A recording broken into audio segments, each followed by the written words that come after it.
Hayati, dapur Mpok Hayati. Nih, terima pesanan. Ada pastel, asinan, iya.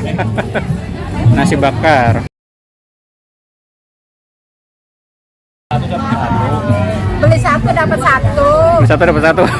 Ada pastel. Ada pastel. Salam udang, salam hijau udah habis.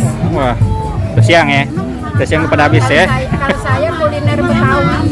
Kuliner Betawi. Ya. Tapi apa aja sih alhamdulillah bisa. Ada ya. Harga berapa nih? Yang mau ngeteh, yang mau ngopi ada. Ada ya. Oke. Siap. Tiap hari di mana nih? Tiap hari ya kita muter aja. Muter aja. Bazar. Oh, bazar aja Kalau ya. lagi nggak ada bazar kita di rumah. Di rumah. Ini sama empoknya sendiri nih, Mpok Hayati bukan? Saya sendiri. Oke. Kasih Bu ya. Iya. Ini guys. Sukses. Amin, sama-sama.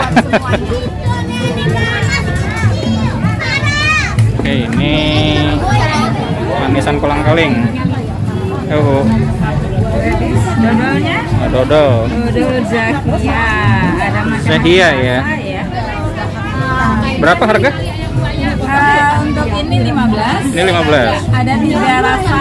Ah, Durian, ah. original sama apa ini? Ketan. Oh, oke. Wijen. Wijen ya.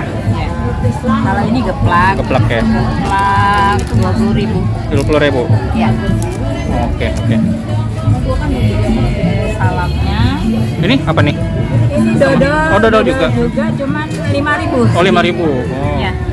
Kalau ini 20. Itu 20. Yang ini tadi berapa? Yang ini 50. 50. Oh, sama Mei. Oh iya. Oke. Ini sama Ibu siapa? Zakia. Oh, Zakia sendiri. Ibu sendiri ya, Bu Zakia ya. Ya. Oke, terima kasih. Ibu Zakia ya. Dodol Betawi.